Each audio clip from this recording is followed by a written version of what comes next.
can still smell it. Mark Nash, Michael Gross, the boss. my nigga, my brother. Let's get this done, Mike. We all love sports, right? Mike Gross, the boss. This is Mike on sports. He smoke competition, same time smoke a port. When it comes to debating, he's one of the greatest. Put him on the A-list over Kellerman and Bayless. If you missed the show, couldn't make it, just log on and click the playlist. That boy always working, not to be played with. Hit subscribe and the bell for the latest. Mike Gross, the boss. Mike on sports. Right there from first bell, tip up and coin toss. Mike Gross, the boss. Mike on sports. He call it how he see it. Either you won or you lost. Big games, big fights, rolling dubs up. You like the content, hater? Click the thumbs up.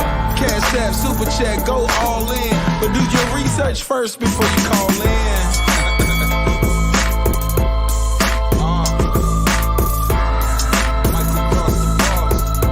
Been waiting on. And yes, I am back. I am back. I am back. I am back.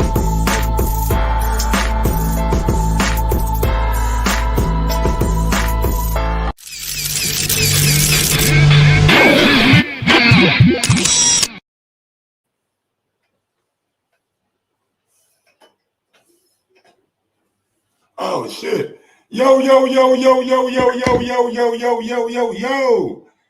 What up, people? Welcome back to another edition of Mike on Sports. I am your host. I go by the name of Mike Gross, man. Big up that 501 and that 317. Y'all know how I get down, baby. Little Rock, Indianapolis, we back, they back, she back, you back. Everybody's back. And I'm in the building, man. What's going on? What's going on, UK Rod Boxing? What's going on cooking with CER Seniors 00? Crazy name.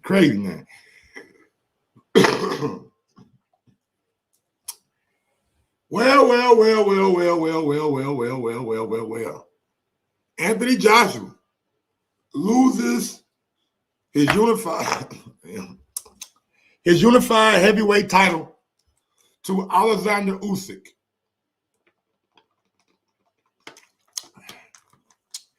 And he loses in convincing fashion. Now, when I was watching the fight yesterday, I was scoring the rounds and I was giving Anthony Joshua some benefit of the doubt. I gave some rounds to Joshua that I probably should have gave to Joshua. I was just thinking, what are the judges going to do? And as we've seen in the fight with Campbell Haddon, they had their guns out. They robbed Martinez. So I was thinking if they did it for Campbell, then they might do it for AJ. But big ups to those judges, man. I know one of them was Steve Whitefield. I don't know if the other one was like Brad Foster, but big ups to those judges, you know what I'm saying? A lot of times we condemn judges for not getting the thing right, for not getting it right. The judges got it right last night. So first and foremost, I want to give props to the judges. Champion. I know, UK Rob. I know, and that's just like Ebony Bridges' fight got scored by the referee. I don't like that shit, but it is what it is. It's not that me being biased. It's not that me being biased. It was just the fact that I was just thinking that shit. Joshua was going to get the benefit of the doubt, as we've seen in boxing over the years, as so many champions do. But last night, the UK judges got it absolutely right. Usyk came out there and he was not fearful. He was not scared of Joshua. He was not scared of anything Joshua had dialed up last night. He came right to Joshua, met him in the middle of the ring, and he used his lateral movement to keep Joshua off kilter. And one thing that you see in the fight, he always slipped to the side, and he'd throw that straight left. When he slipped to the side, that straight left went right down the pipe. I want to commend Anthony Joshua, you know what I'm saying? A lot of people had thoughts about Anthony Joshua gas tank. Is Anthony Joshua going gas out? Last night, I don't think the gas tank was the problem. I think the game plan last night was a problem. And I know you've seen it from a lot of different boxing heads, a lot of different boxing journalists, a lot of different guys in the boxing game that we were all like, and I'm included in this. We were all thinking like, what is Anthony Joshua doing? Why is Joshua fighting like this? Why isn't Joshua imposing his will on Usyk? And I mean, that's a question for Rob McCracken and Anthony Joshua, honestly. I don't know.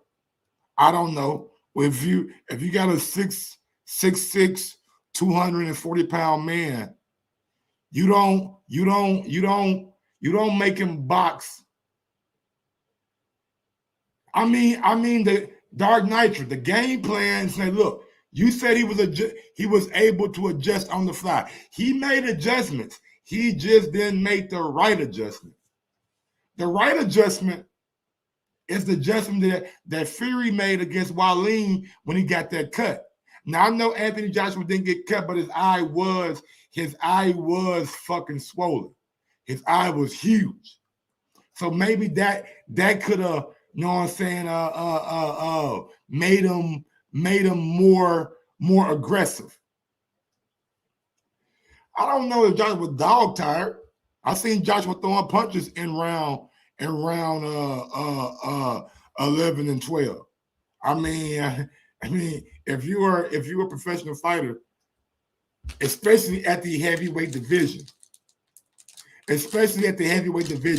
you're gonna be tired too. Like it's not like Joshua had a whole lot of energy. You know what I'm saying? But he was fatigued a little bit. Usyk was tired too.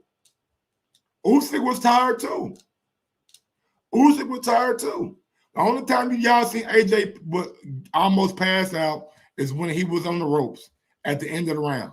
That's it. Other than that, Anthony Joshua was on his feet, man. Y'all, man, look, man. And I know that the popular thing to do is look at everything. You know what, man? He should have did this. He should have did that. Joshua was tired.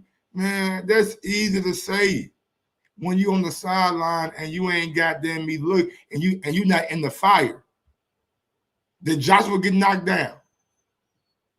He got beat. Yes, sir. He got beat. Usyk came out there and Usyk did what he had to do against Anthony Joshua. But don't make it seem like Anthony Joshua just laid down for the motherfucker. He got outboxed. It's boxing. Somebody will get outboxed in boxing. That's the name of the sport. You either get knocked out, you get outboxed, or you get a blessing. And I just want to go to something that Malik Scott had to say. I just want to go to some real quick Malik Scott had to say, because I'm right on course with what Malik Scott said in his reaction to the fight with AJ and Usyk.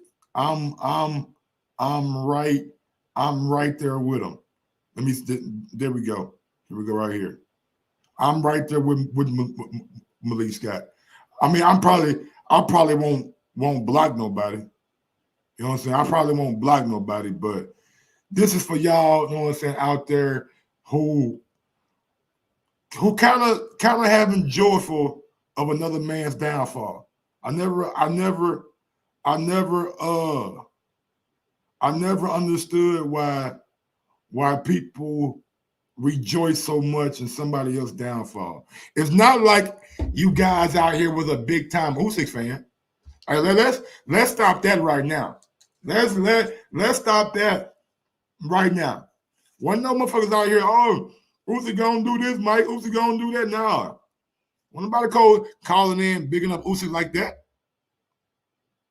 If you say you were, I don't know who show you called in. You ain't called in my show. You ain't called in my show. But this is what Malik Scott had to say about Anthony Joshua in his loss. He says, FYI, anybody sending me a message calling Anthony Joshua a bum or talking derogatory about him because he lost to a great fighter, I'm blocking you immediately. Hashtag fickle humans. I agree, man. And that's class right there for Malik Scott. That's nothing but class right there from Malik Scott. There's nothing but class right there from Malik Scott. You know what I'm saying? And that's what I respect, man. Like I understand some guys might not like AJ or might not like Eddie Hearn, but that ain't a reason to like shit on the man when he's down. He already lost. What else you want from him? You know what I'm saying? He already lost. What else you want from him? What else you want from AJ? You want him to apologize to you or something? You want AJ to apologize to you? For what? No, he don't need to apologize to nobody. He went out there and he fought his fight. And he do what real fighters do. He is accepting a immediate rematch. He's not going out there trying to get a tune-up fight, trying to get a motherfucking fight in an interim like Fury tried to do when he beat Wilder. He ain't trying to do that. He is trying to go back into an immediate rematch, and that's the kind of shit I respect. Even though you got beat, even though you got pretty much you got a thorough ass whooping. You got a thorough ass whooping. Most guys had it 8-4. Some people had it 9-3. Some guys had it 7-5. But I think 3, 4, 5 is the most rounds you could possibly give AJ. After watching what I watched last night, I think AJ did not win a round until round number 4. And that round was maybe a toss-up round. And that right there may be a toss-up round. So I ain't got nothing bad to say to AJ. One thing that I do want to say is Eddie Hearn. You got to be gracious in defeat as gracious as you are in victory. Eddie Hearn, you could learn something from your guy AJ. Eddie Hearn, you could learn something from AJ. And the reason why I say that is because of this video right here. Eddie Hearn, you better than this. You better than this.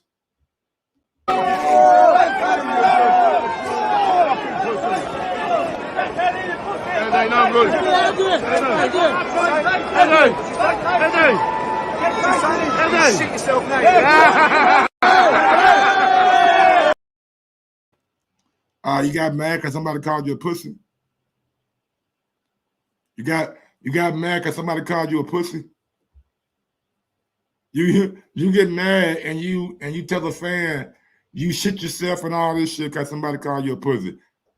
If he would have called you a pussy after victory, would you would have had that same kind of reaction? If he would have called you a pussy after your victory, would you would have had the same kind of reaction? No, you wouldn't have. Because you wouldn't give a damn about what he said in your victory. You will be going back celebrating with AJ.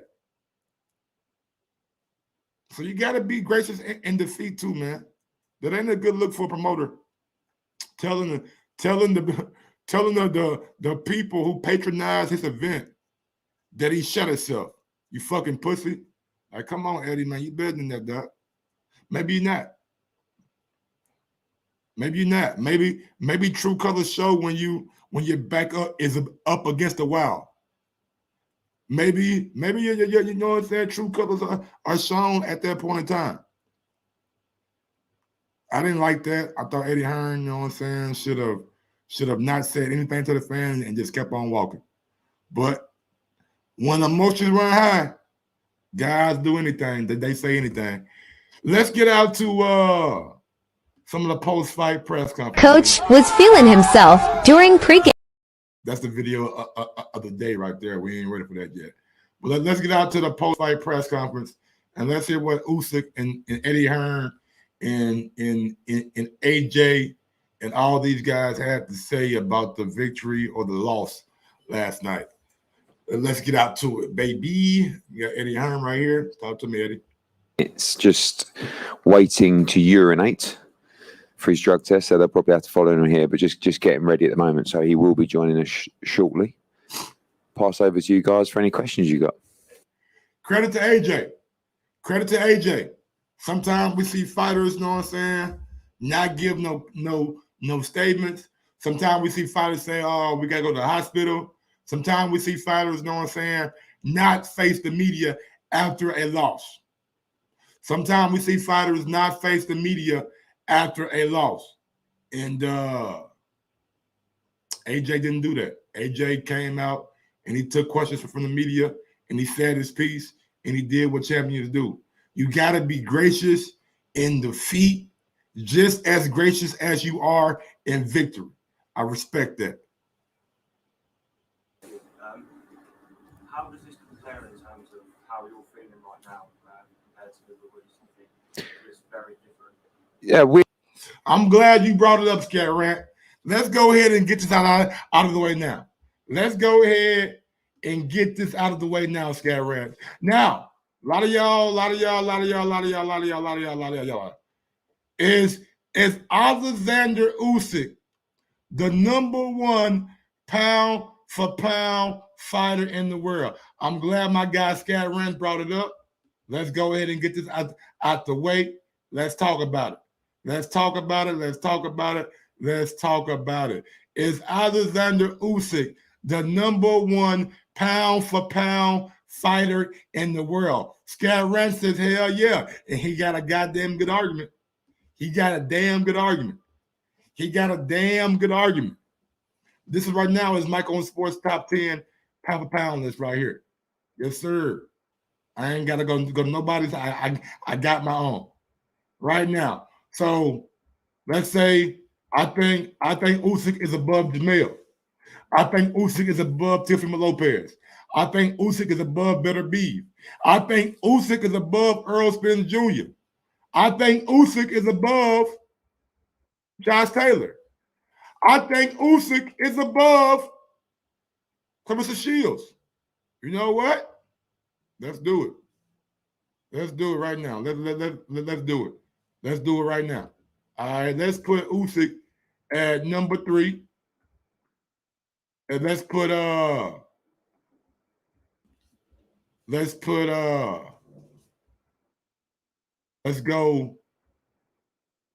Damn, I'm fucking up.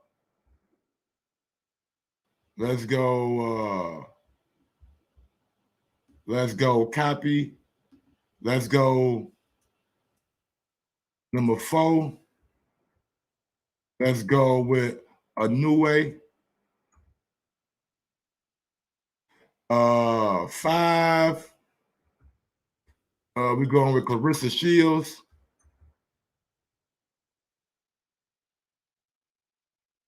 6, probably got to be Josh Taylor. Yep, 6, Josh Taylor.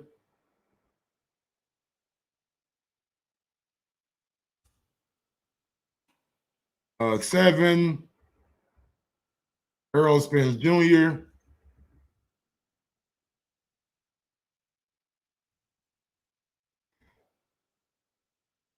7, Earl Spence Jr. 8, Teofimo Lopez or Better Beef. Let's go Let's go Teofimo, number 8. Let's go Better Be, number 9. We ain't seen Better Be in a while. We ain't seen Better Be in a while. And let's go number 10. And let's go number 10.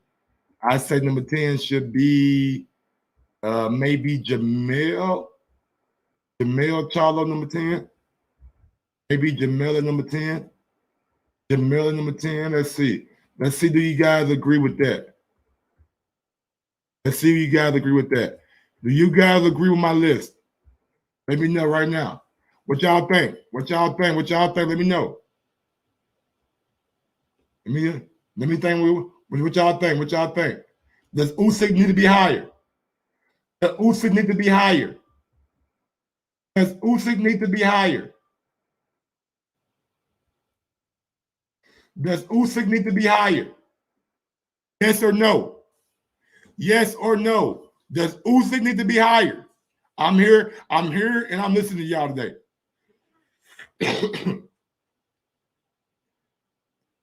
Does Usyk need to be higher? Do you agree with the list as constructed, or does Usyk need to be higher?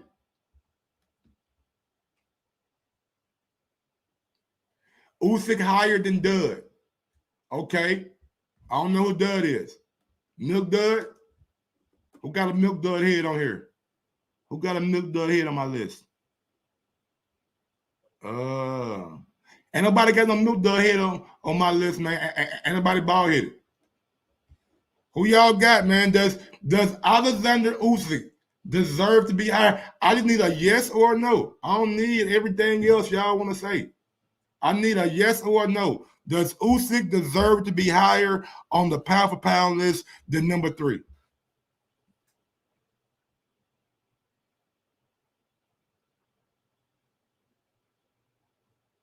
You know what? I'm gonna let y'all think about it. Think about it for a second. And once Usyk comes to the podium, then we'll decide. For any questions you got? How does this compare in terms of how you're feeling right now compared to the other weeks? It's very different. Yeah, weirdly, it's a lot easier to take because you know how good Usyk is, and you always know that if you don't get it right, there is a chance you could get beat. The Ruiz fight, I guess we're probably a bit naive at the time, almost walking on air, that AJ would just steamroll through everyone. And that was just a bolt from the blue that you sort of couldn't get over for weeks. Tonight, you just say it's sport. You got beaten by the better man. What are you going to do about it? Go away, dust yourself down, improve, and try and beat him in the rematch. But that's all you can do. And his mind's working overtime already. You know, he's a very deep thinker. He'll beat himself up for a while, and you know when he'll come in here, he's super positive. Yeah, I don't, but he dedicates.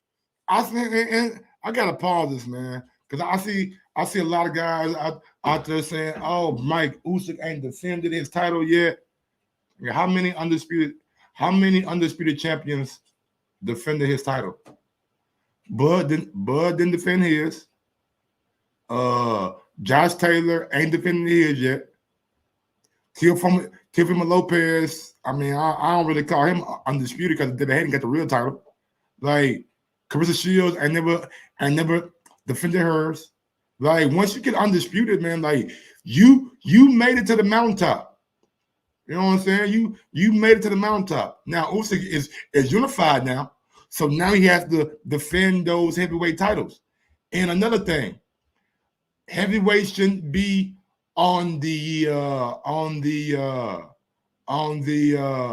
thank you, Kush the greatest. Thank you. You know how much they want for 4 belts?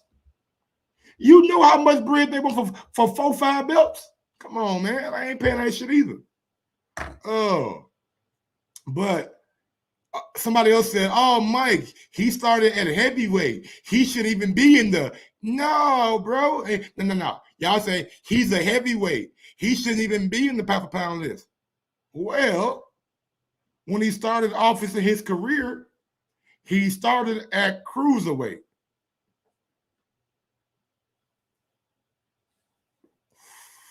He started at cruiserweight. He went from fighting dudes who weigh in on the scales at 200 pounds to fighting a guy like Chaz Witherspoon, who was 250, to Derek Chisora, who was about 235, 240, to Anthony Joshua, who was about 240, 245. So he went up 30 to 40 pounds and beat somebody. So undisputed at cruiserweight, moved up 30 to 40 pounds and fought at heavyweight. Isn't that the essence? Isn't that the essence of pound for pound? It's not no fucking imaginal hypothetical. If everybody was the same weight and the same height, who would win? That don't, man, fuck that shit. Fuck that. It's about who moves up in weight and who conquers different divisions. That's what it's about. Who moves up in weight and who conquers different divisions. Usyk done that. And maybe done it better than anybody else done did it. Maybe done it better than anybody else done did it. Came as a cruiserweight, came to the heavyweight rankings and knocked off one of the top 3 heavyweights that we got right now.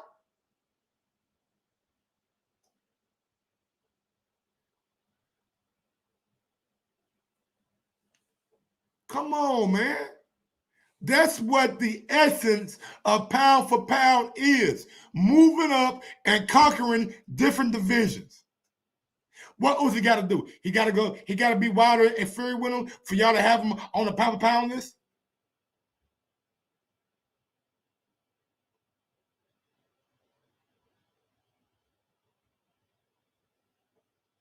That's all I'm saying, man.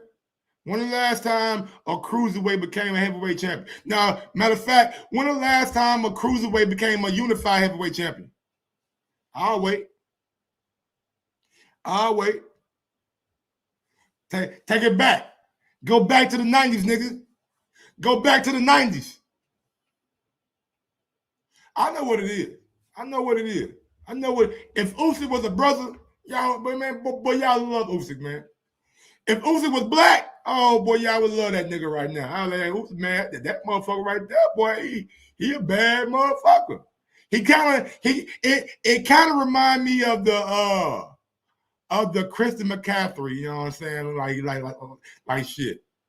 Like, quiet as kept, Christian McCaffrey might be the best running back in the league. Because he's white, motherfuckers don't recognize him as such. You know what I'm saying? Do Usyk got to be black for y'all to give him credit? Yeah, I'm just asking, man. If Usyk was Holyfield,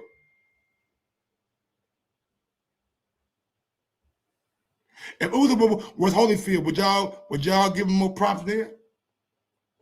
I'm just asking a question, bro. I'm just asking a question, man. All right, bro. I don't give a fuck. As long as you don't say shit racist to me or to the public, bro, as long as you can fight, I don't give a fuck what color you are, man. That don't mean nothing to me, bro. For real. Now, I picked AJ. I was going with AJ. Dark Nitro, you said it number 1. You the only person said if you don't want to be here, Dark Nitro, my brother, ain't nobody forcing you to be here. Ain't nobody forcing Dark Nitro to stay on Mike on Sports. Nobody is. Why are you so aggressive all the time, man? Are you roid raging? As well you should be, Brandon. As well you should be. You are a black man. You think Mexicans aren't biased towards Mexican fighters? You think the UK ain't biased towards the UK fighters? Gypsy ain't biased towards Gypsy fighters? White people ain't biased? Come on, man. It's the world we live in. I wanted AJ to win. I had on my goddamn AJ hat last night. Y'all heard me? I want him to win. It ain't called racism. That's what it is. It's not called racism. It's called nepotism. When you want somebody who looks like you to do good. That's all. It ain't called racism. Again, it's called nepotism. When you want somebody who looks like you to succeed. And if he got to go against a white guy, he got to go against a white guy. Well, I'm going to leave my list right there, man. Y'all let me know if it needs to be changed or what. It's everything he does to the sport. So it'll cut him deep. But the Ruiz fight was very different. Very different. Tonight, he got beat by pound for pound. Fantastic fighter. You know, in New York, it was one of the biggest upsets in heavyweight history. So gutted, but damn, dude, like I don't know if y'all peeped that out or not, but Eddie just shitted on Andy, boy. Eddie was like, man, look, now tonight he's also a elite fighter, but back in New York, man, he lost to a nigga he wasn't supposed to lose to. You know what I mean? He just shit all over Andy Ruiz. More, you know, just more understanding of that's what happens at high level sport. Yeah. I mean, I'm glad Eddie said that too. Right? Because it's like this.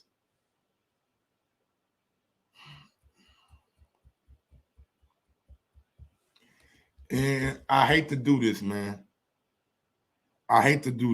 Like, I really, really, really, really, really hate to do this. I really hate to do this, man. Because I ain't going to lie to y'all. I like this dude. I may not like everything he say, but I like this dude. I really like this man.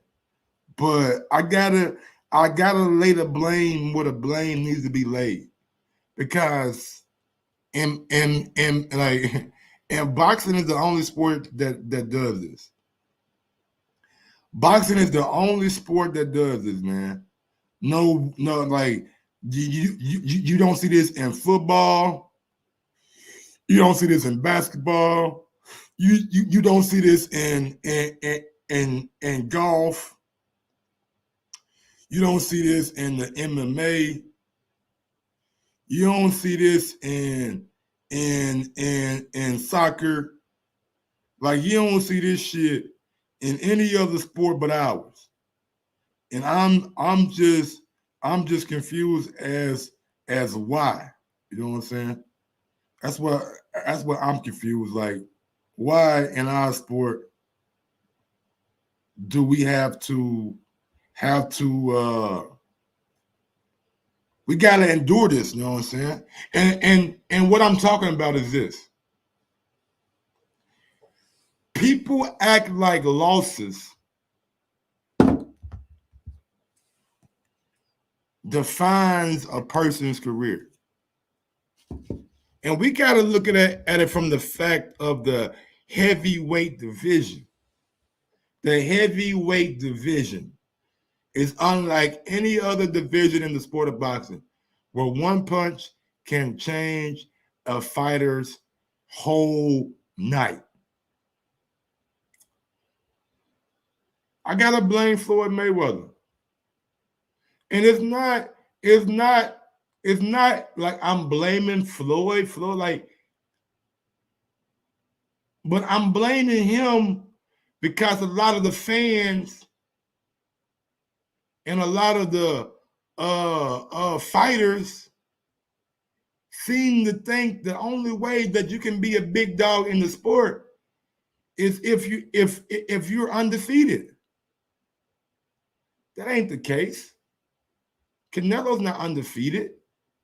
He's a big name in the sport. Wilder's not undefeated. He's a big name in the sport. You know what I'm saying? Like, you don't have to go through your whole career and not have a loss. This is not the Rocky Marciano days where you're fighting old dudes past their prime and you building your name off old legends past their prime. You don't have to go 100-0, 50-0 45-0. Only thing you got to go out there and do is give the fans something worth seeing. Give the fans something worth seeing. Every sports are made for winners and losers. Let me repeat that, because I don't think y'all niggas heard me. Sports are made for winners and losers. It ain't made for everybody to be first place. It ain't made for everybody to have a perfect record. Somebody got to lose sometimes. AJ lost. That don't make AJ a bum. That don't make AJ any less of a fighter than he was yesterday. You're not going to go through this life with no losses, man. If you think you are, then goddamn it, something wrong with you, especially in sports. Especially in sports, man. I can't stress to y'all how much it upsets me when I see people online calling a fighter who was a unified champion a bum. Y'all don't know how much it upsets me when I see a champion who had 9 title defenses lose to a guy one time and they call him a bum.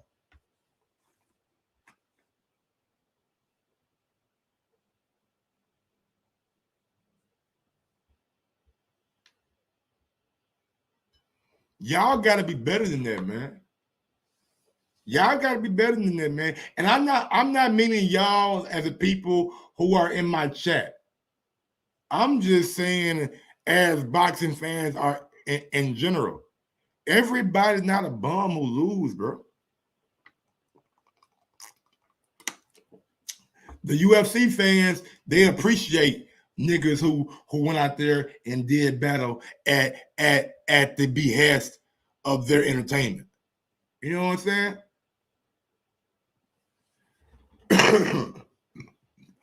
But back out to the audio.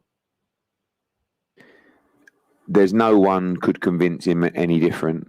You know, he's got to make changes. He's got to do better. Usyk will probably, I'm pretty sure he'll be a favourite going into the rematch, which was very different to the Ruiz rematch. AJ, I was just looking at the scorecards then. He was winning the fight through 8 rounds and he lost every round. 9, 10, 11, 12 on every card. And that was what swung the scorecards. But they're the championship rounds. And that's where Usyk came strong. You know, he did what he did, which was wear down his opponent, probably mentally a little bit as well. And, you know, he won those key championship rounds. Stipulated as the venue for. Eddie Hearn said that there need to be changes. What changes do you guys think AJ should make? Should he get rid of Ron McCracken? Should AJ bring in somebody else to go along with Rob McCracken? Should AJ go away from Rob McCracken? What y'all think? What y'all think? Huh? What y'all think? Should AJ go away from Rob McCracken?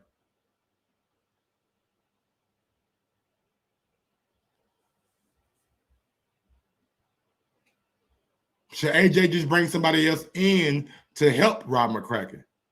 Or should he not even worry about the trainer? Should he just keep on, you know what I'm saying, keep it on? What changes would you guys like to see AJ make? I don't know, Brandon Cole Williams. It's a ton of fucking trainers out there now, dog. Don't get it twisted. It's a ton of trainers out there. Does he go and get Andy Lee?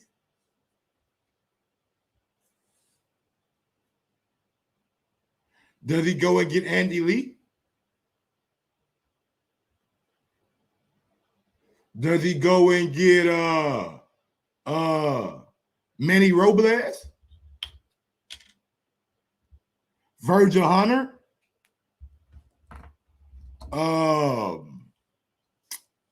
Who else? Who else? Some good trainers. Who else? Some good trainers. Sugar Hill. Do we need Sugar Hill? I mean, not Sugar Hill, but what? Jonathan Banks. Should he go? Should he go link up with Jonathan Banks?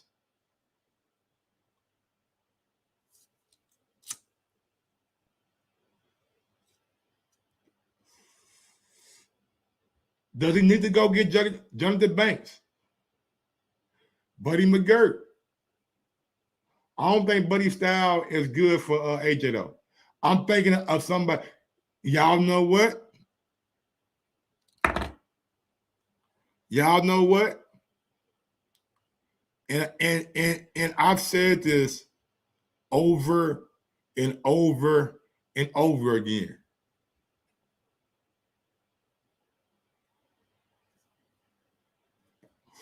Bomac not good for him. Bomac not good for him.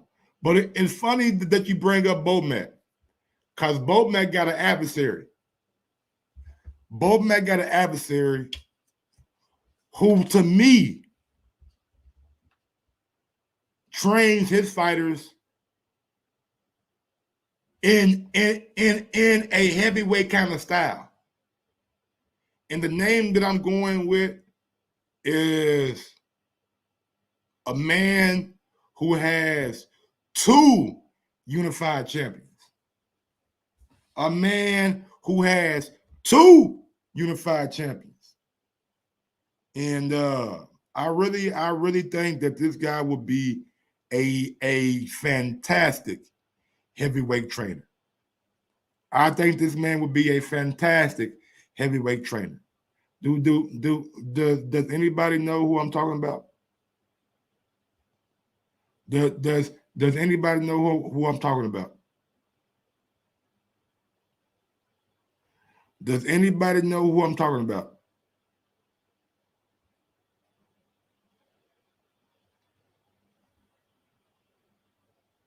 Derrick James. Derrick James. Y'all see how Derrick James be teaching Earl and Jamel no wasted motion, no wasted motion. And for a guy like AJ who may have a problem with his gas tank, no wasted motion could be a big deal. And Derrick James, every punch that to me it seemed like every punch Jamel and Earl throw, them motherfuckers got heat on it. They got heat on it.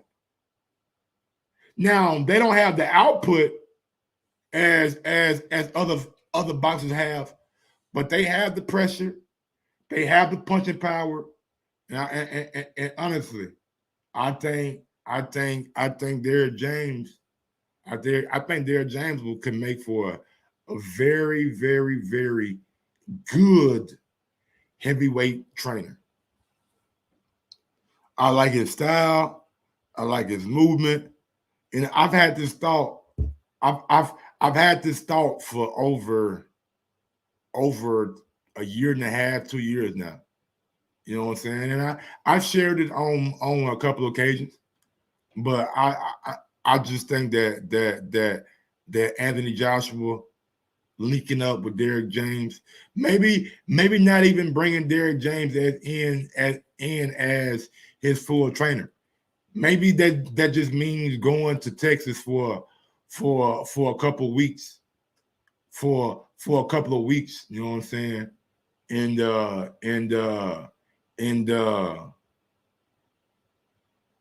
why would okay? But you get other than this, man, I don't know, man. Man can't make he can't make a good business deal for himself. Maybe AJ knew he wasn't top bill.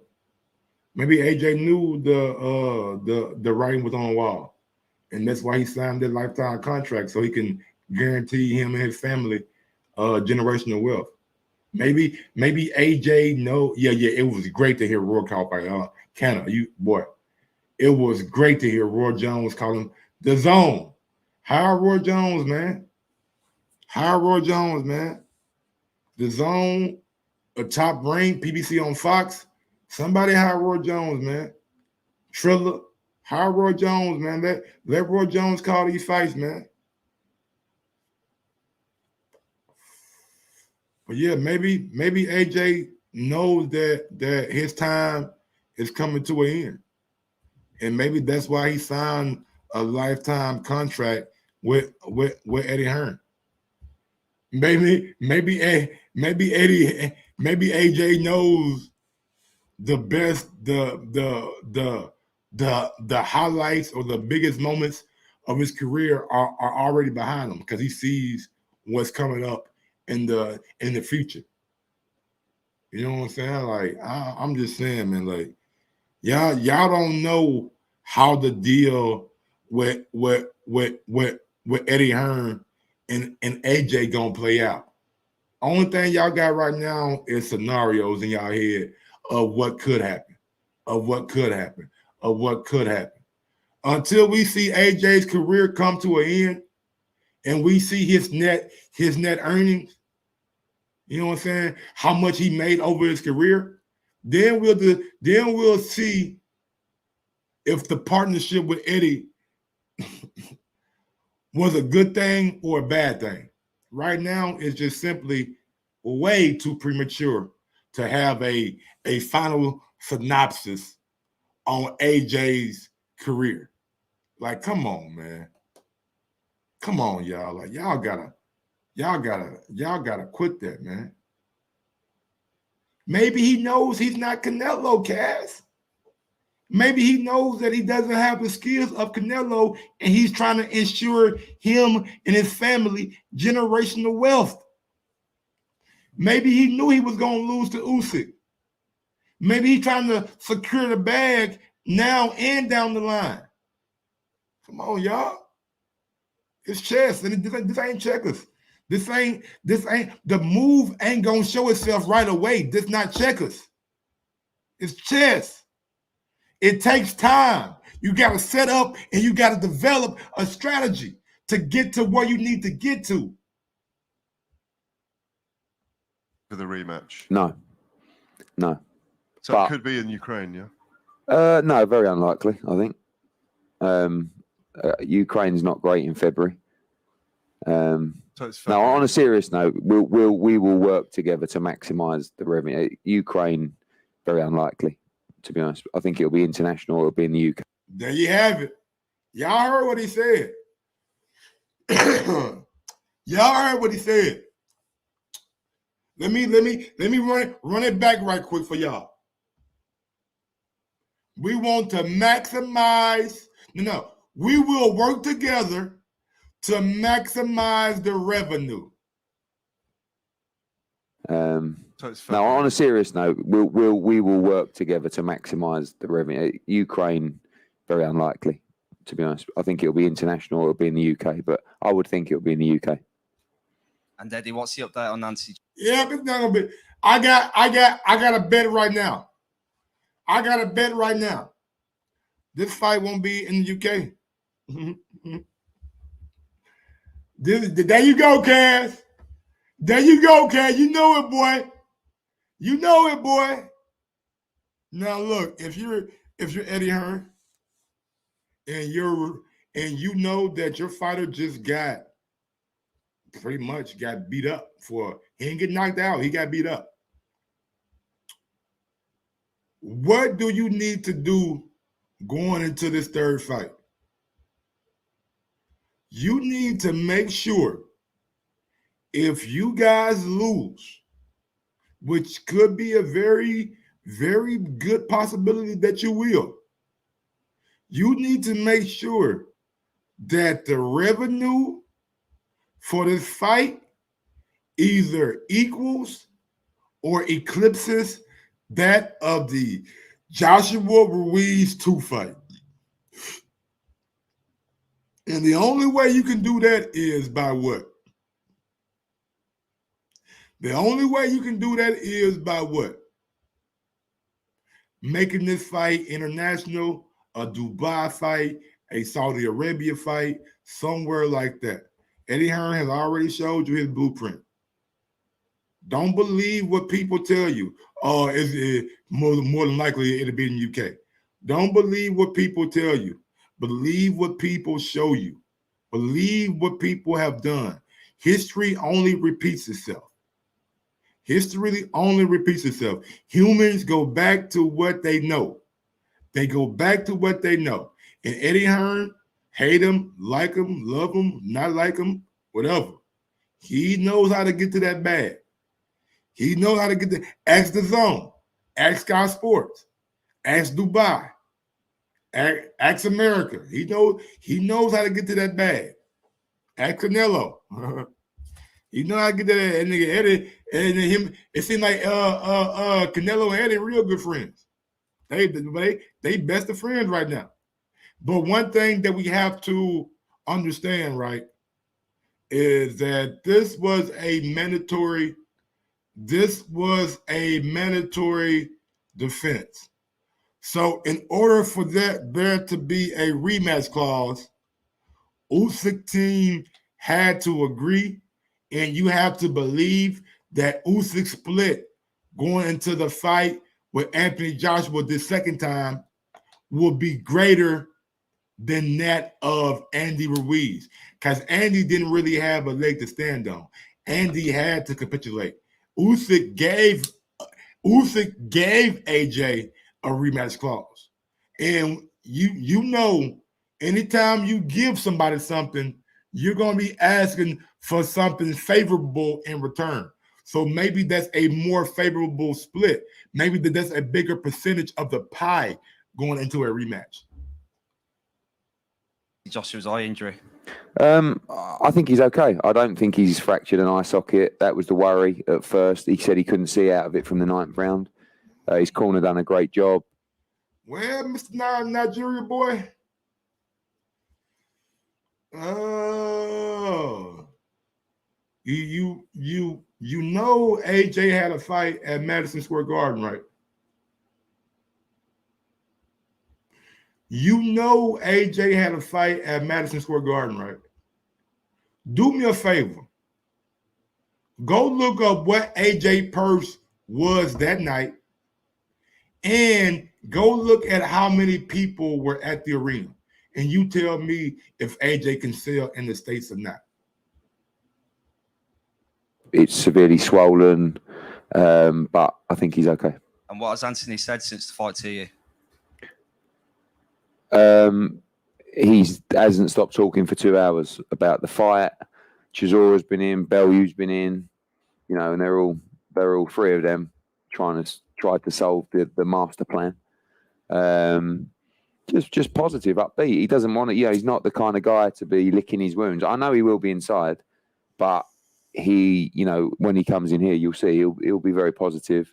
I think in a strange way, he enjoyed the fight because I think he knows he learned so much in the fight, and I think deep down he knows he was beaten by the better man tonight, and he was beaten by an outstanding boxer.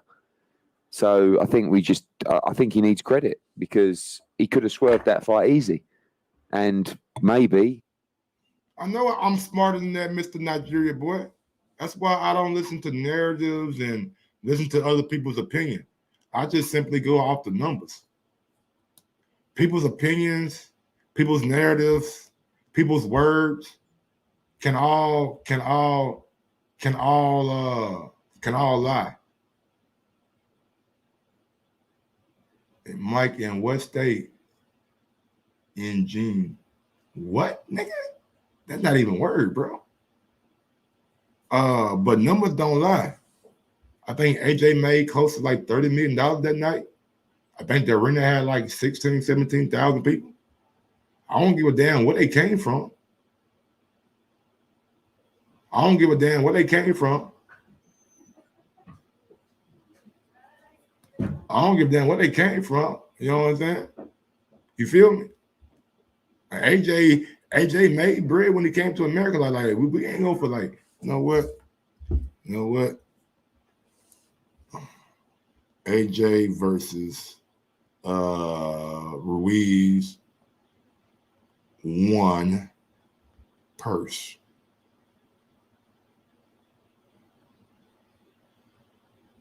It was reported that Ruiz would earn about $7 million for his fight.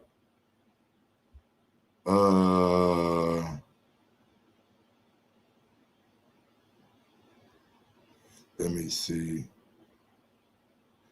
see. How much AJ get though? How much AJ get?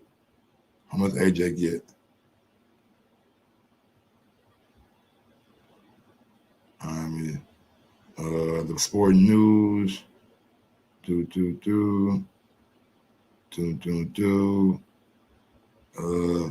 AJ was in line for the largest purse of his career.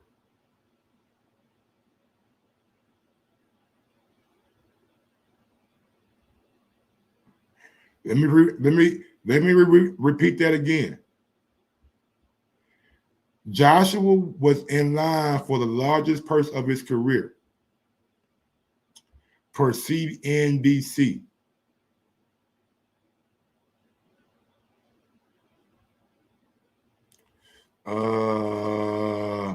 It was reported that Joshua made 19 versus Vladimir Klitschko. He made 12.5 against Carlos Takam, and he made 25 against Povetkin.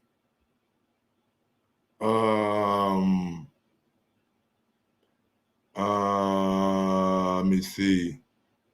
Blah, blah, blah, blah, blah, blah, blah, blah, blah.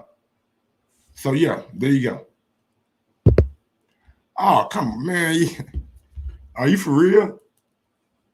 See, y'all got to understand, like, we live in a day and age where people don't care about the belts and all that shit, bro. AJ is still going to sell out arenas. AJ is still going to put asses in seats. Just because a guy, how many times has Conor McGregor lost?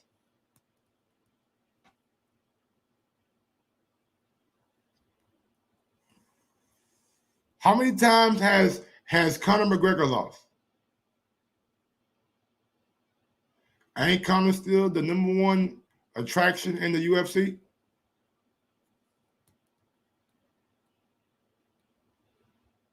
AJ still will be a top 5 attraction in boxing. AJ will still be a top 5 attraction in boxing. Mike Tyson lost I don't know how many times. Mike Tyson still sold pay-per-views after he lost. Come on, y'all. Like what y'all know. Once you got the public, Mike Tyson did, okay. All right, Mike Tyson. Once you got the public, man, it don't matter. It don't matter, bro. As long as you got the public behind you, we gonna see. Now we gonna see if and did AJ get knocked out yesterday? Did AJ get decapitated? No, he got outboxed. That's it. Let's see what he does in a rematch. Y'all too harsh, man. Maybe we should have, but that's not really what he's about. And I think you got people who will take easy options, and you got people who will choose to fight everybody. And the latter is a. I mean, hell, we seen Conor McGregor get knocked out in what? 3 of his last 4 fights. Floyd knocked him out. Khabib choked him out. Dustin Poirier knocked him out. Like, come on now. AJ, and I think us fans, you guys, should give him that credit. It's again same with a rematch. People say, "Oh, maybe you should have." Same with Ruiz after that fight. Maybe a little 10-rounder. No. Absolutely no chance of convincing him to do that. Absolutely. He will want to go straight into the rematch with Alexander Usyk because that's what he does. I love that. For that time where I was talking about that. Don't give me he need a tune up. He need a 10 rounder. He don't need none of that shit. Let AJ get back in there and may the best man win. May the best man win. Simple as that. Let me see if AJ can make the proper adjustments to win the rematch. No different with my stance with Deontay Wilder. Let me see, can Deontay Wilder make the proper adjustments to win the rematch? Why is it so different? Why is it so different? Why do y'all have a different criteria for one fighter but not for the other fighter? Why don't y'all keep the same fucking energy? Why don't y'all keep the same energy? Because y'all some fickle-ass, fake-ass fans. A man lose one time, you throw a man away. You throw him away. Oh, he ain't shit. He don't mean nothing. He can't fight. He can't box. He a quitter. He ain't got no chin. He ain't got no stamina. Nobody cares about what a man has to do to get his shit back. Y'all willing to throw him away. Throw him away. Throw him away. Throw him away.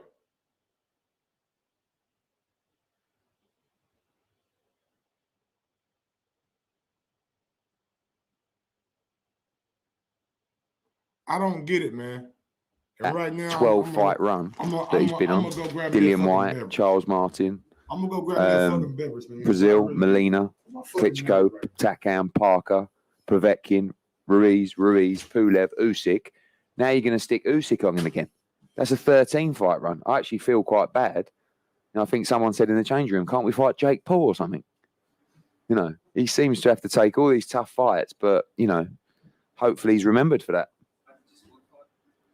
I thought 8-4 was fair. I had it pretty much all square after 8 rounds. I can't remember the 9th round, but I felt like AJ was actually turning the fight. I thought he had a poor start. And then I thought he was coming into the fight. And then Usyk just stepped through the gears and did what he does. I thought Usyk's game plan was spot on, especially coming out, starting the round so quickly, take the middle of the ring. There's so many things AJ could improve. So many. I don't think it was a very good performance from AJ.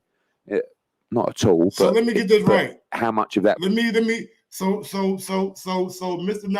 Mr. Nigeria boy and Ryan Jackson. Let me get this right. So what y'all? So the logic y'all are using, y'all are saying, if Deontay Wilder loses again, we should throw him away. It should be fuck Wilder. We don't want to see Wilder no more. No, I don't want to see him. No, he's nothing no more. That's what y'all saying, right? If Wilder loses to Fury again, we should just throw Wilder away. He's no longer good in boxing. He has to go, right? That's what y'all saying, right?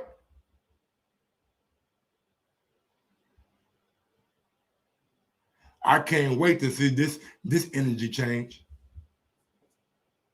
That was the quality of Usyk, probably quite a lot. But he's got to make big improvements to win the rematch, and he's confident he can do it.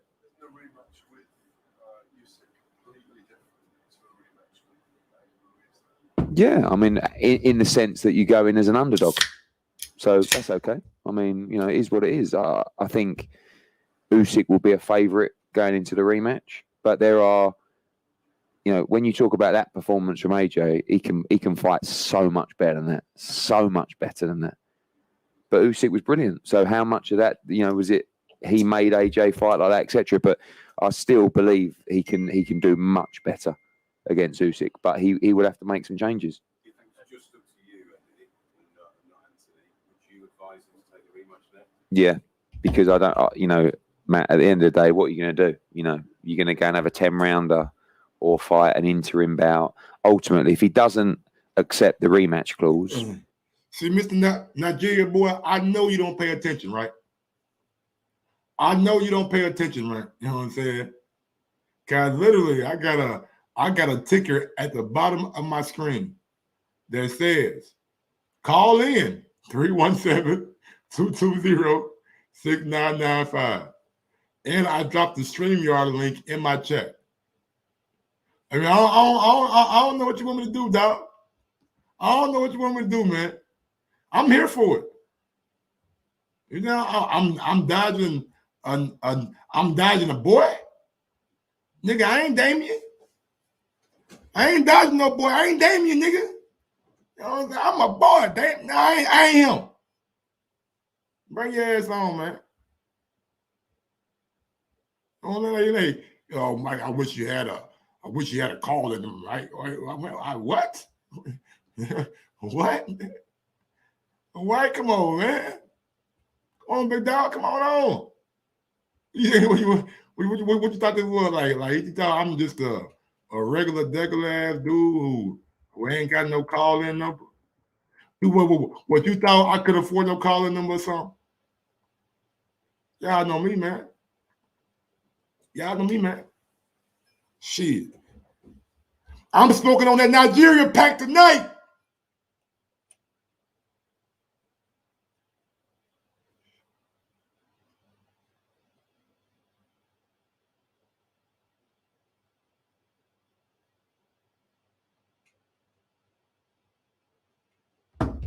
Oh, man.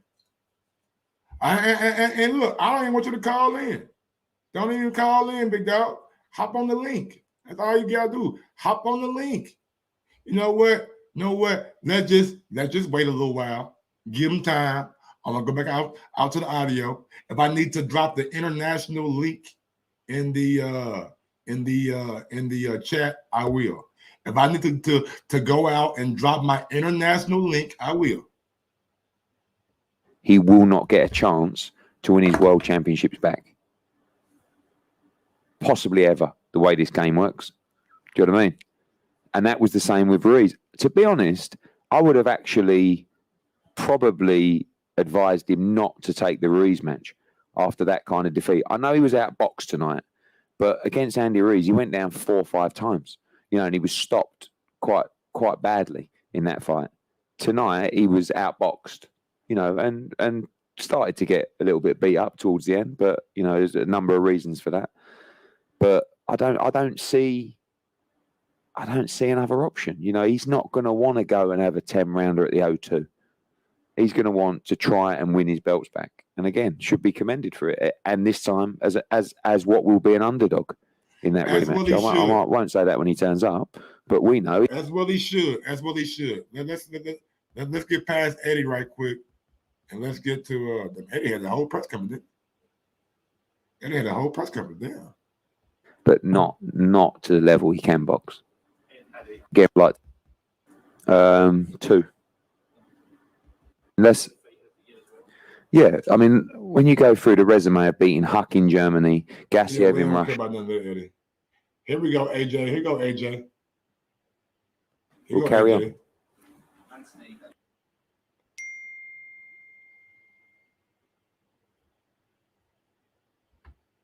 AJ eating food and shit. Here you go. Hello, everyone. Hope you're well.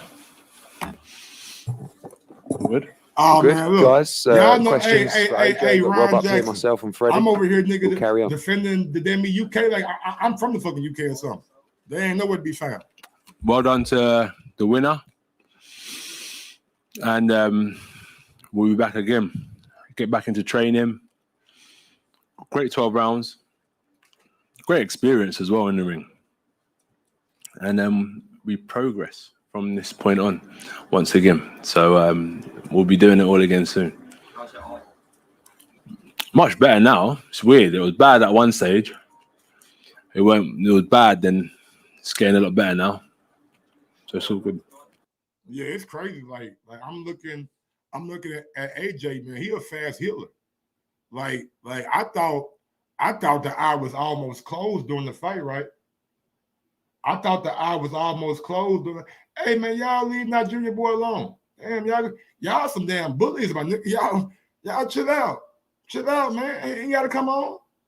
He ain't got to come on. I just wanted him to know if he wants to have a dialogue, man, we can have a dialogue. Y'all know me.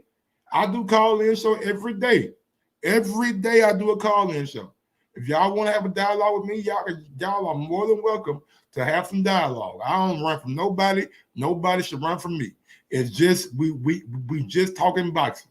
But AJ, like at one point, like I believe it was like round 9, 10, or 11, like his eye was like, that motherfucker would look like this. That bitch was like, nickel. That hoe was swole. And now it look decent.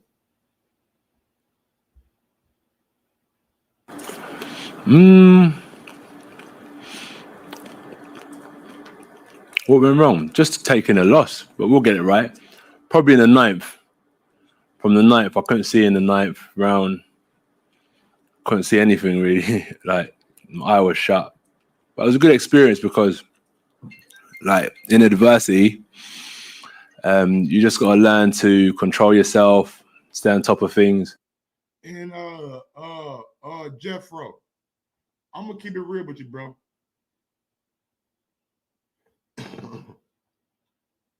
If you didn't play sports growing up, if you really didn't play sports or some kind of thing that had a winner and a loser, then you really don't know how to face the music. You know what I'm saying? A lot of these fans, they won't get back on the shows that they were on because they don't want to face the music. Simple as that. Playing sports, which a lot of guys in my chat probably did. Like you guys know how it feels to lose. How that feeling in your stomach when you have a tough ass loss or you get your ass beat. No matter what sport it is. So sometimes and that's why I always say kids should play some kind of sports growing up. They need to know how disappointment feels. They need to know how success feels. You know what I'm saying? They need to know that. And people who didn't do that normally are the ones who not showing up when their favorite fighter loses. Like I respect Ams.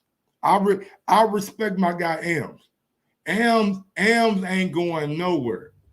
I don't give a damn if Dylan White lost, Ams was right there. When AJ lost, Ams was right there. Right there. Took all the slander. When Kell Brook lost, Ams was right there.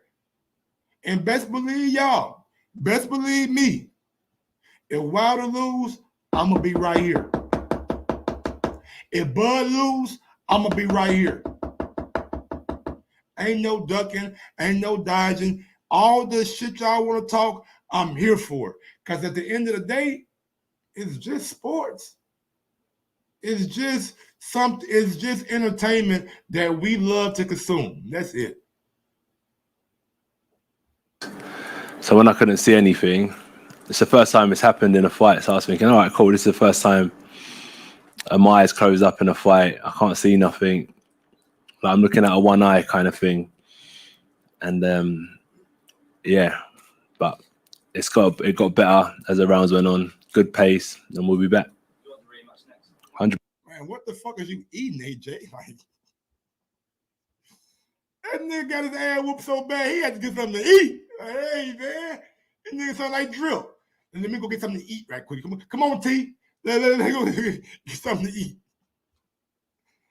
And then AJ over there got a whole snack over there, nigga. Boy, he kicked my ass, y'all. That boy got his ass whooped so bad he got hungry. 100%, 110%. I'm ready to get back to training because of the 12 rounds. My lungs and everything.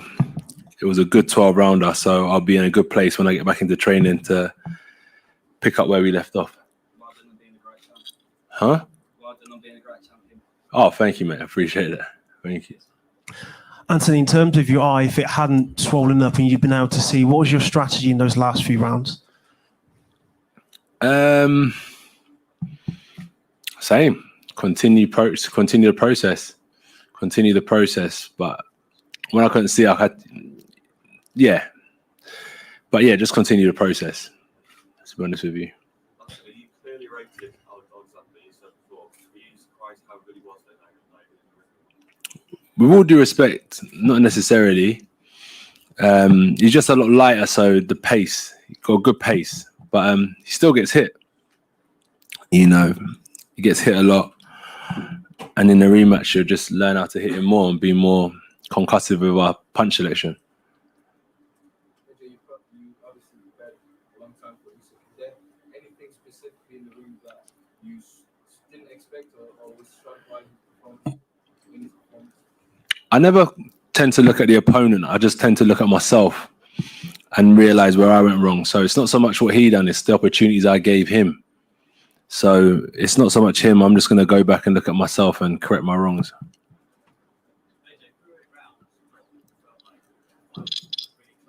Yeah. You know, you was en route to victory and everything was going according to plan through that? It was a good chess match. I'm a boxer, innit? I'm a box fighter. I wanted to outbox him, do certain things, and then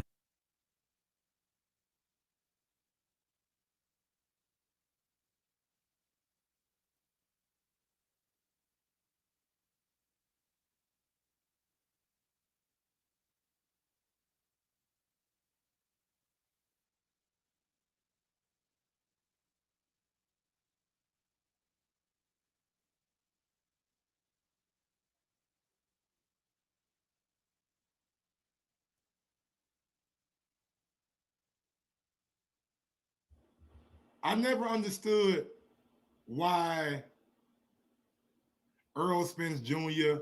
against Mikey Garcia, AJ versus Usyk. I never understood why they said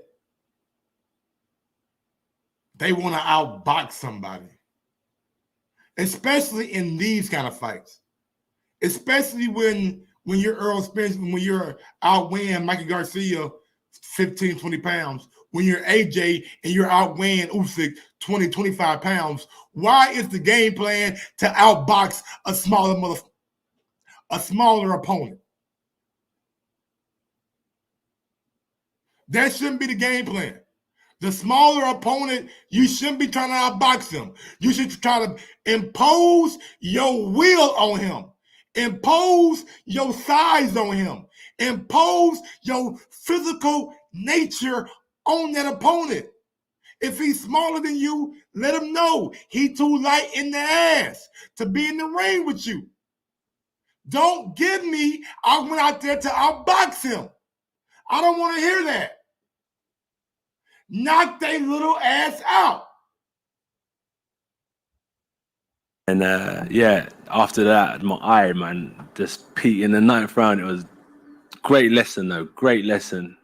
I feel like the whole fight for me, like for me personally, I'm just learning this game. I'm studying, I'm learning. It's part of the process. Eye closed. B-Dog, I said the exact same thing. And you know who I said, B-Dog? I said Derek James. Derek James, what he teaches, his style, his not wasting a whole lot of wasted energy, his punches that have something on them every time, it is conducive to heavyweight boxing. I think Derek James will be a good trainer for Anthony Joshua. Just my opinion. Closing up, as you said, 8 rounds are going wild, and in the 9th, you hit a bit of a little issue happens in the fight. You've got to stay consistent. The other fighter starts putting up more pressure, starts picking up the pace, so you could probably sense something in there. And then we'll come back again. I'll pick up from where we left off now, and then I'll come back and try to be better. I'm sure I'll be better the next one. You mentioned the LOL, he a 2-time champ. Learning? Come on, 7-7, I Eternal Son, Allah 777. You know what it is, bro. Like,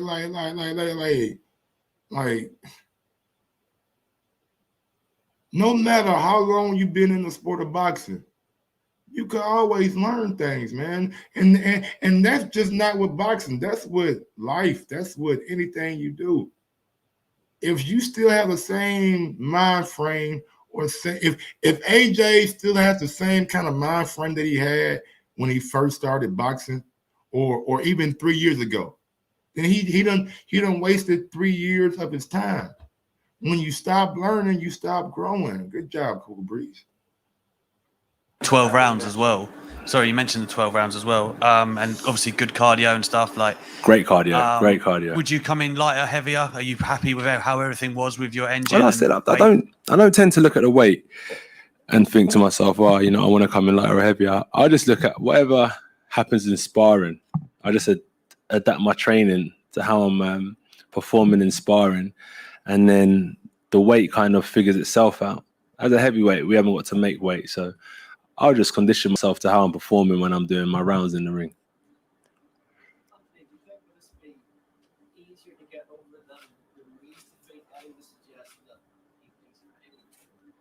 Oh yeah, look, I'm a different kind of animal. Yeah, I'm not a sulker. This is a blessed opportunity to be able to fight for the heavyweight championship of the world, to fight good fighters time and time again, for people to come out. So it's a blessed opportunity. I'm not going to go home tonight and be crying about it, because this is war. It's a long process. Like, this isn't just like one fight and then I'm done. I've got an opportunity to go back to the drawing board. So I can't go back and sulk. That's wasting time. I'm going back to look at ways I can improve straight away. I've already been watching the fight and figuring out, I could have done that better already, in my mind anyway. So yeah, I'm not too bothered. But what I'm bothered about is how much better I can get. That's where I'm putting my energy. I'm not putting my energy into sulking. I'm putting my energy into ways I can improve. AJ, you'll go into this rematch almost certainly. I respect that right there, bro. No need to dwell on what would have been, or what could have been, what should have been, what could have happened. Go back, watch the film, watch the tape, look at what you did wrong, correct your mistakes, and just go about finishing it the way that it needs to be finished, man. If you win in the rematch, you win. What's the worst thing that happen? You lose. Okay, he lost. Adrian Broner is still 4-time division champion. Nobody ever can take that away from him. Danny Garcia still a unified champion at 140 and a champion at 147. No matter how many times he loses, nobody can take that away from him. AJ still gonna be a unified champion. Still gonna be his resume is already cemented. And when you fight the guys that he's fought, when you are the money man, when you are the money man in the division, and you don't duck no fades, besides one fade, and that's the Wilder fade. But this ain't about Wilder and AJ right now. It ain't about that. When you are the money man and you fight top guy at the top guy at the top guy, shit, sooner or later you're gonna lose. Sooner or later you're gonna lose. But he done beat some good ass dudes. He done beat a former champion in Joseph Parker. He done beat a former champion in Vladimir Klitschko. He done beat a current interim champion in Dylan White. He done beat Alexander Povetkin. He done beat Dominic Brazil. He done beat Charles Martin, a former champion. He done beat Carlos Takam, a perennial contender. You know what I'm saying? He done beat Andy Ruiz, a former champion. Who done defeated more champions at a heavyweight than Anthony Joshua?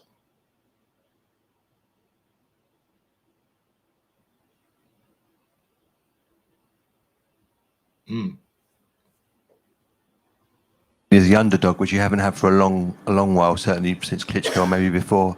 Could that possibly suit you? That in terms of mentality, that people might not be expecting you to win.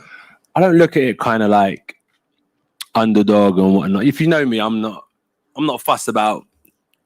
I always say that the belts don't represent me. I represent myself. So underdog or champion is what it is. But I'm just looking to go in there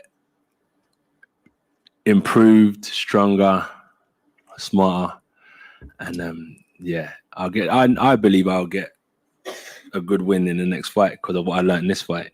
I'm a quick learner, and we'll bounce back. Anthony, there's been a few kind of criticisms naturally of the game plan to sort of choose to engage Usyk in a bit of a. My bad, y'all. They call me Smoking the Bell. They call me Smoking the Bell. They call me Smoking the Bell. They call me Smoking the Bell.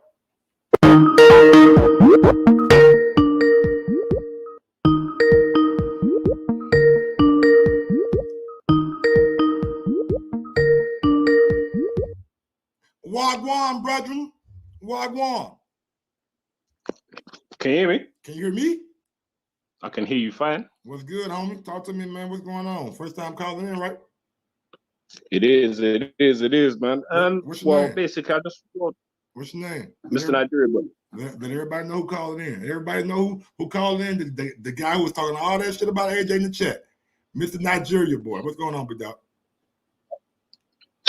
How you doing? Quick question. Who do you think wins the rematch?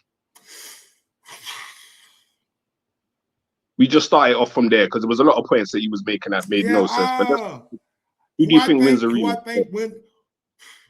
Shit. I think AJ can make adjustments to win the rematch. But I'm gonna go with AJ. I'm gonna go with AJ.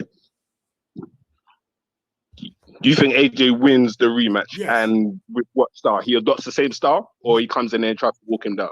He comes in there and he needs to impose that 245-pound frame on Usyk. Okay, but AJ is not going to do. When was the last time we seen AJ ever try to dominate somebody like that? The first AJ doesn't fight like that anymore. The first Andy Ruiz fight, and he kind of did it in the Pulev fight too. He was more cerebral in the Pulev fight, but the first Andy Ruiz fight until he got knocked down, he was that same AJ that we always know. Cerebral in the Pulev fight. We're giving AJ credit for how long was Pulev inactive for before he fought in that fight? We're giving AJ credit for beating Pulev. You asked me a question, my brother. I ain't say nothing about credit. You said when the last time AJ walked somebody down? I said the Pulev fight, and I said the first Andy Ruiz fight until he got knocked down. I'm not okay. Cool. I didn't say anything about credit. That's fine. We're not gonna see him do that in the Usyk rematch, though. Why not? We know AJ doesn't have that dog in him to do that. So he don't got no more dog in him, no more. Right. So how is he gonna win the rematch? I'm asking you. And then there's two parts of that question. No. If AJ doesn't win the rematch, sorry, Mike. Two parts of that question. Go ahead. If AJ doesn't win the rematch, so the first part was who do you think was to win the rematch? Mm-hmm. You went with AJ. Mm-hmm. Okay, cool. If AJ doesn't win the rematch, where are his big fights going to come from? Because I can tell you now I'm based in the UK. I can tell you now I'm based in the UK. All the support that he had now, a lot of that support now has gone over to Usyk, or now the rest of his fans are going to jump on Tyson Fury. Where's AJ's big fight going to come from without those belts? Let me ask you a question. So AJ and Dylan White 2 is not a big fight over in the UK? Is that a crazy fight? That's what Eddie Hearn is. Eddie Hearn knows that's not a crazy fight with no belts. No, I mean, look, if he loses the belts, then he loses the belts. But they're still nobody's good fights. Interested. You're talking about AJ making generational wealth. Look, Mike, let me finish. I'm answering your question. You're talking about AJ making generational wealth. Mm-hmm. Going forward, if he loses the rematch against Usyk, how is that going to be possible without big fights?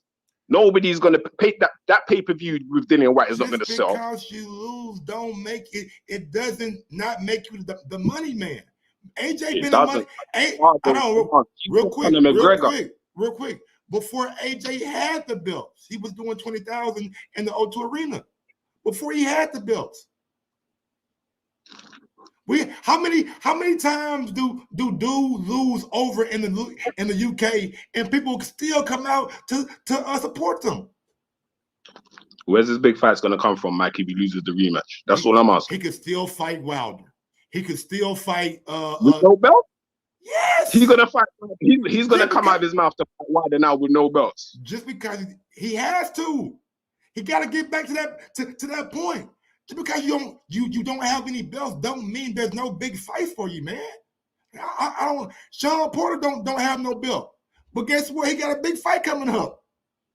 Sean Porter done lost 3 or 4 times. Guess what? He got a big fight coming up. What are we saying? A loss don't not make you, especially when you're the money man in the division. So what? AJ gonna go from what, making 20 million a fight to what, 12 million? He's still making money.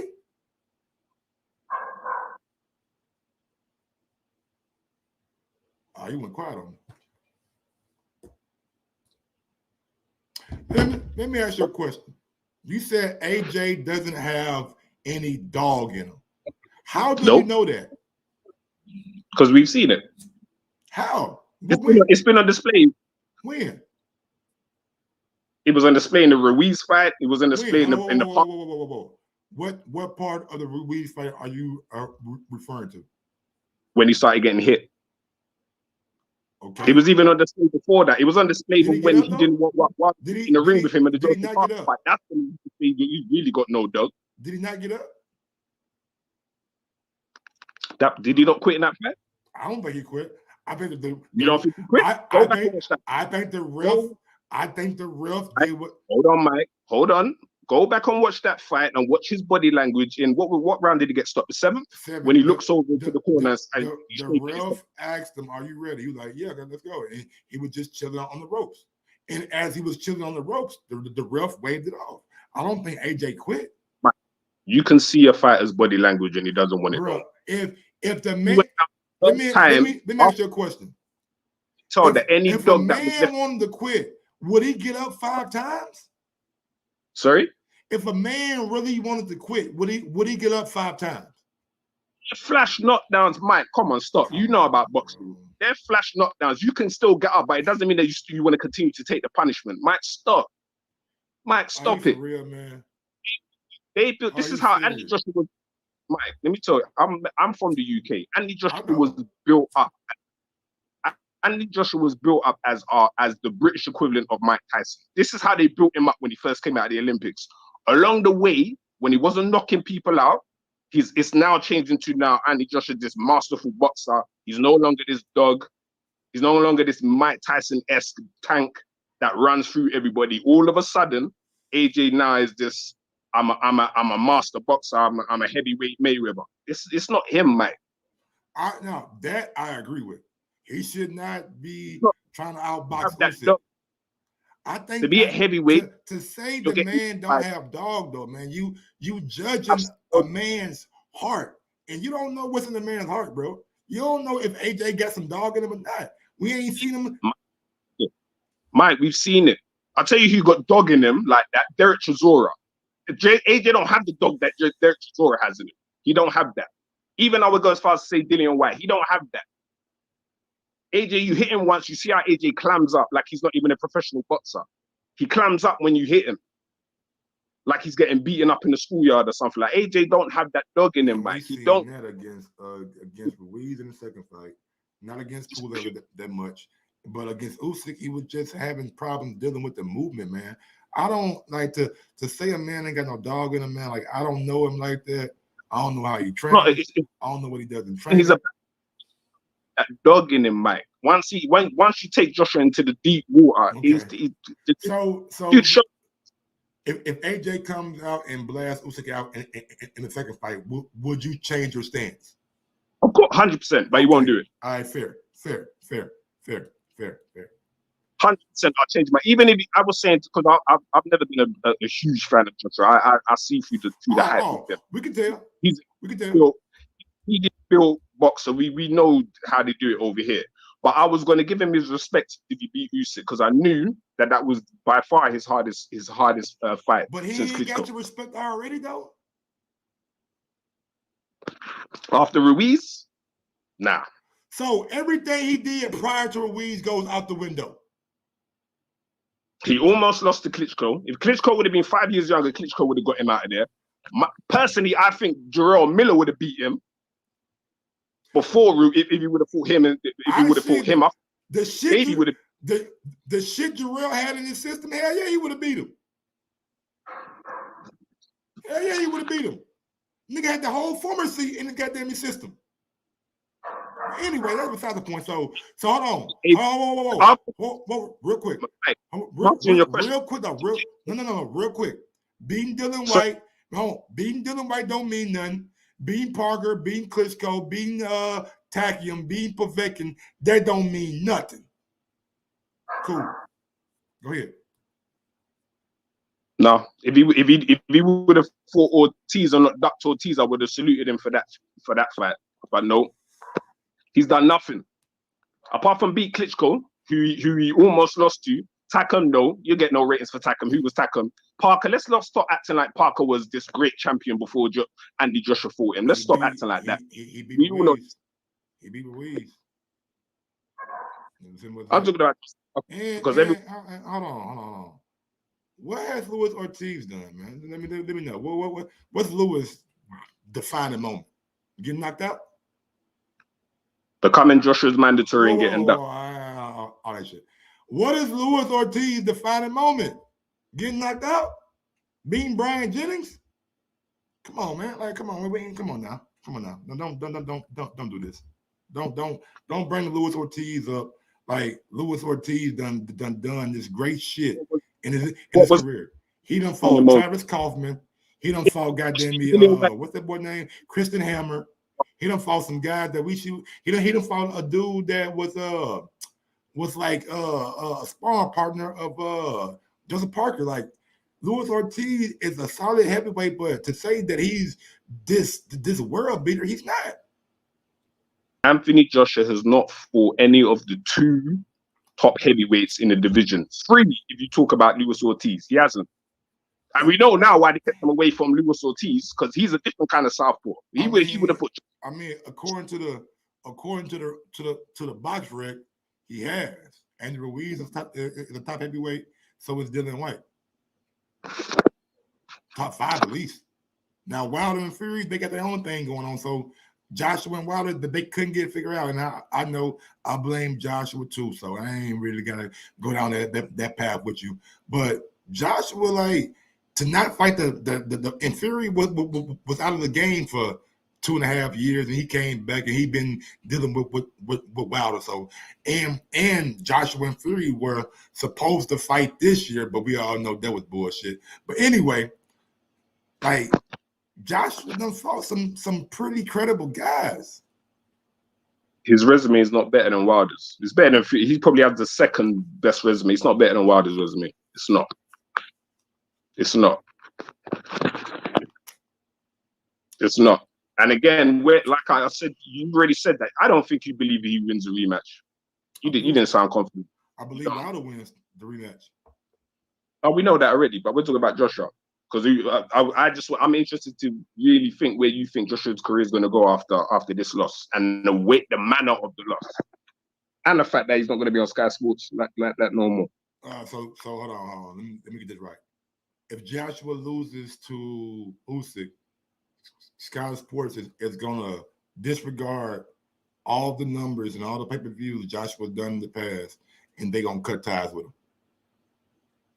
If they really love AJ like that, they would have done the same thing they done to Campbell Hatton.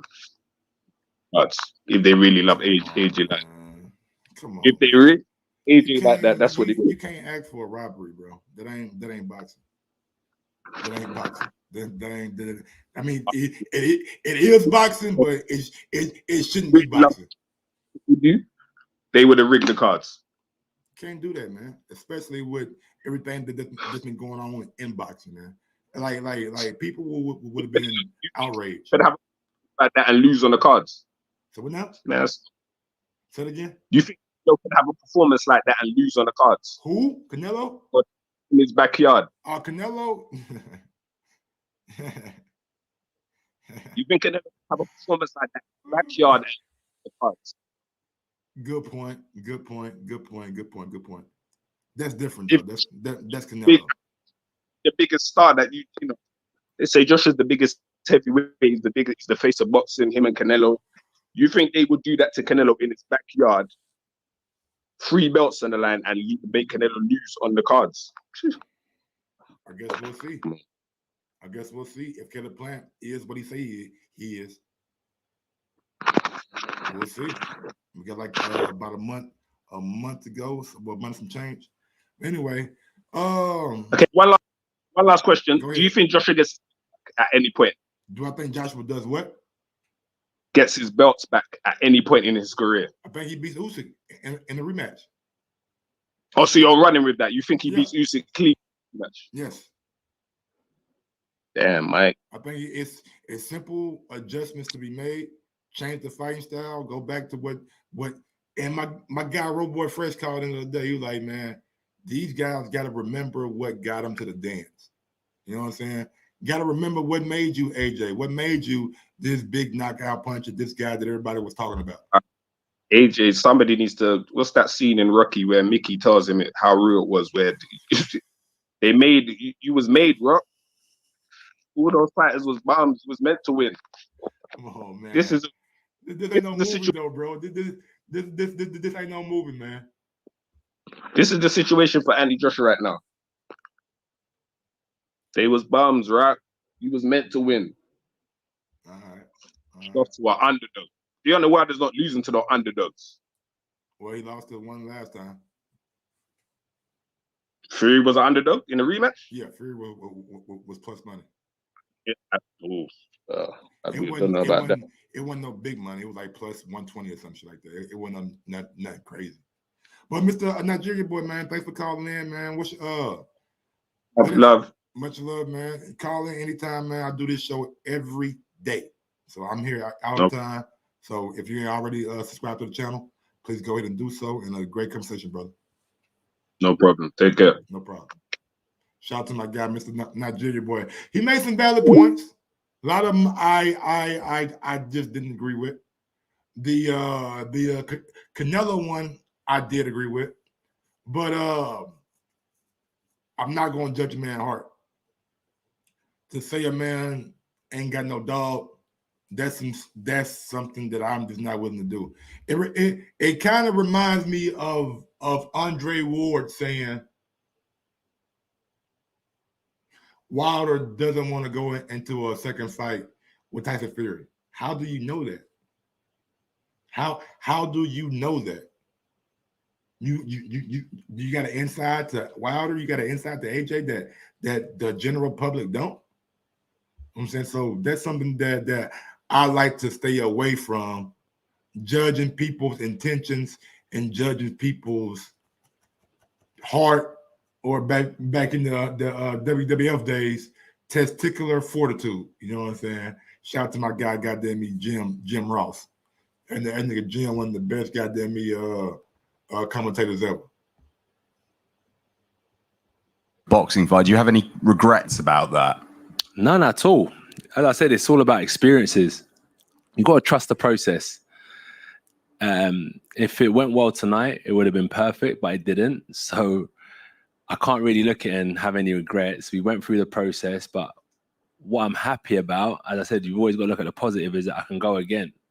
And I've got a chance of becoming, heavyweight champion of the world again. So only positives from here moving forward. I've had enough of looking at things from a negative point of view. Like, we always tend to look at things from a negative point of view. I'm just keeping a positive head on my shoulders. And game plan or not, as I always say, the game plan is to win. The game plan is praying. The game plan is to win, and that's all I focus on. I'm not really worried about anything else that happened tonight. No problem. Fight where you felt you were getting a foothold and building momentum at any stage? Always. There were certain things I was doing in the fight that I've never done before, as I'm gaining experience. So yeah, I felt like I had a. Yeah, don't try new shit. You know what I'm saying? Like, stick to what got you there, man. That's the biggest thing that I can goddamn me, like, just say, just stick to what got you there. good foothold in the fight, and I'm going to build on that. I'm definitely going to build on that. Could I ask, Anthony? Could I ask your coach, Rob McCracken? Feel free. Rob, obviously, you will have seen what happened tonight. And Anthony was box fighting a boxer. What would you suggest is a game plan, a better plan going into a second fight? Because that's obviously what Anthony wants, what Eddie has told us he wants. Where do you go back to with the drawing board, and what do you do against this guy, Usyk?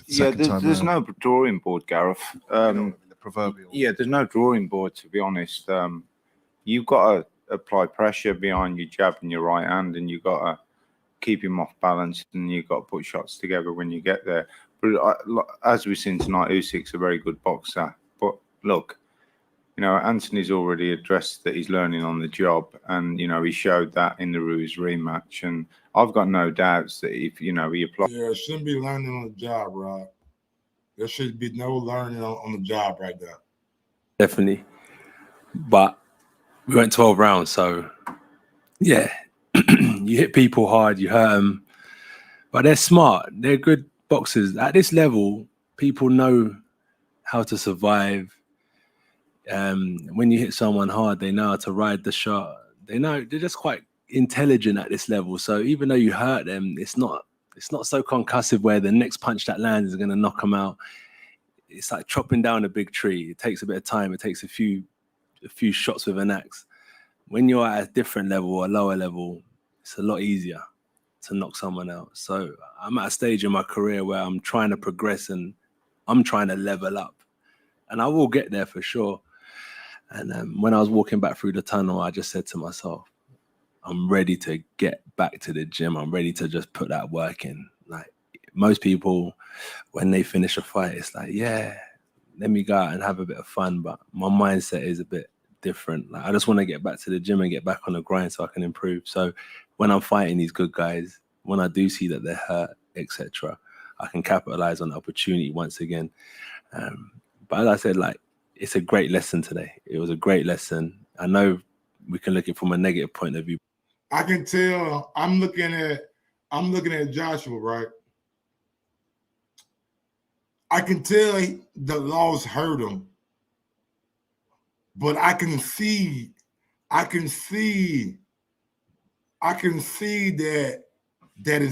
is bothering him too, though. I can see that shit right now. He has to be professional and answer all these questions, but you can tell that shit is really bothering him. And you got to do something about it. He's saying the right things. Let's see if he starts doing the right things. But for me, I got to take it as a great lesson and build on that situation. You grew after the Andy Ruiz fight. We've seen you grow. Are you going to grow? And go back, study, and just rejuvenate myself, because no one's going to do it for me. I can't depend on anyone to come and pick me up and pat me on the back. That's why I'm not going to, put my head in my palms and cry all night about it. I'm going to lift myself up. I'm going to look myself in the mirror and say, I know I can do it. I just got to put myself up to it. And that's where I want to get back to training, back to the drawing board and get back on the gravy train again. It's like, if this was the end of the story, it'll be more emotional for me, but I know that I trust in my process. Whatever's happening, good and bad, I just trust in my process. And Anthony, it was the first southpaw fighter that you fought since Charles Martin. Did that make it extra difficult on the night? There's an old saying in it: if you want to go down as a great fighter, don't fight southpaws, especially good ones. So he's a good fighter. Southpaws are tricky, right? They're not the easiest fighters. I know if I was fighting an orthodox fighter, I probably would have knocked him out by the ninth, no matter who it is. But I know this experience today is invaluable, and the next fight will benefit me a lot. What I went through today will have a massive benefit for me in the next fight, right? I don't think it's going to do me any worse. I'm going to come out with a positive mindset, with great experience from this fight, from the whole training camp that I can build on. So it's not a bad thing. And after the fight, did you exchange words with Alexander Usyk? No, after the fight, no. I was just quite disappointed. It was a fast-paced fight. I was catching my breath, but in the changing room, I've just said to him, I'll see you again, really. I'm looking forward to it.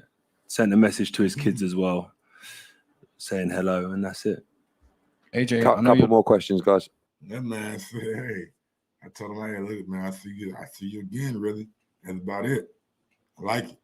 We're gonna stop it right there, man. We're gonna stop it right there. Phone lines open 317-220-6995. Yeah, man, you're right. If don't matter, man. Shit, if he was younger, he wasn't. Simple as that. That's how you beat that argument. Nope, he wasn't. You can say if we'll never know, but what we do know is what happened. Yeah, man, 317-220-6995 number to call in if you want to call in. If not, I'm gonna get on down, man. Start watching me some football Sunday, and go to my girl house tonight, lay some dick down, and yeah, man. Yeah, man.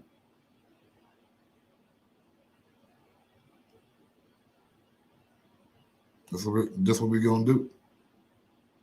That's what we gonna do. But all right, y'all. Until next time, man. Y'all know what it is. Y'all know how I get down. Y'all know what I'm about. With that being said, yo, Mike, drop that. Drop that. Drop that. Drop that beat on. Yes, sir. Smash that thumbs up button on your way in, on your way out. As long as you smash that thumbs up button, I appreciate everybody out there in the chat. Thank y'all for rocking out with Mike on Sports today. Everybody who super chatted, man, thank you. I really, really appreciate it. And yes, sir. Sometimes you gotta give people their flowers. While they can still smell them. Mark Nash, Michael Gross, the boss. My nigga, my brother. Let's get this shit done, Mike. We all love sports, right? Mike Gross, the boss. This is Mike on Sports. He smoked